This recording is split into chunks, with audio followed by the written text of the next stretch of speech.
India में पहली बार passive euthanasia को अलाउ किया गया है ऑनरेबल सुप्रीम कोर्ट के द्वारा। अब ये मैटर स्टार्ट हुआ था 2012 में, जहां पे एक हरीश राणा नाम के जो युवक थे, वो फोर्थ फ्लोर से गिरे थे अपने पीजी के, जिसकी वजह से उनको ब्रेन में सीवियर इंजरी हो गई थी। वो 13 साल से वेजिटेटिव स्टेट में थे। उनका ब्रीदिंग, फूड सब जो हो रहा था वो पाइप के थ्रू हो रहा था, ट्यूब्स के थ्रू हो रहा था। तो यही चीज की गुहार लेके 2026 में उनके पेरेंट्स गए ऑनरेबल कोर्ट के पास। उनके पेरेंट्स का ये कहना था कि वो खुद 60+ है, तो अगर उनके ना रहने पे उनके बेटे का ध्यान कौन रखेगा। और ये भी कहना था कि डॉक्टर्स ने क्लियरली कह दिया है कि उनके बेटे जो है उनकी रिकवरी पॉसिबल नहीं है, और वो वेजिटेटिव स्टेट में ही रहेंगे। उनको खाना, ब्रीदिंग सब जो है वो ट्यूब्स के थ्रू ही किया जाएगा, और इसमें आगे जाके कोई फ्यूचर रिकवरी भी नहीं है।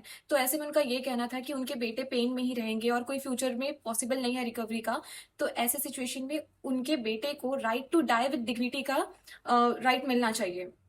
और उनका ये भी कहना था कि वो 13 साल से अपने बेटे का ध्यान रख रहे हैं, जिसकी वजह से उनको फाइनेंशियली भी प्रॉब्लम हो रहा है। उन्होंने अपने घर को भी बेच दिया और वो फ्लैट में रेंट भी शिफ्ट हो गए।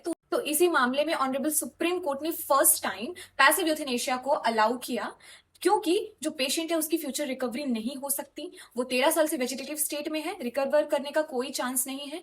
तो ऐसे सिचुएशन में उनको और पेन में रखने के बजाय उनको शांति से, डिग्निटी के साथ खत्म होने का अधिकार दिया जाए। ऑनरेबल कोर्ट का ये कहना है कि right to life with dignity में right to die with dignity भी होता है अंडर आर्टिकल 21। तो यहाँ पे कोर्ट ने सब चीजों को देखते हुए अलाउ किया पैसिव यूथनेशिया को। पैसिव यूथनेशिया का मतलब ये होता है कि ऐसे सपोर्ट्स जो पेशेंट को जिंदा रख रही है और उनके सपोर्ट के बिना पेशेंट जिंदा नहीं रहेगा, तो ऐसे सपोर्ट को रिमूव कर देना, जैसे कि वेंटिलेटर सपोर्ट हो गया, और ट्यूब के थ्रू जो फीडिंग होती है वो सब स्टॉप कर देना। तो ये सारी चीजों को रिमूव कर देना, सो दैट नेचुरल डेथ जो है वो अकर हो।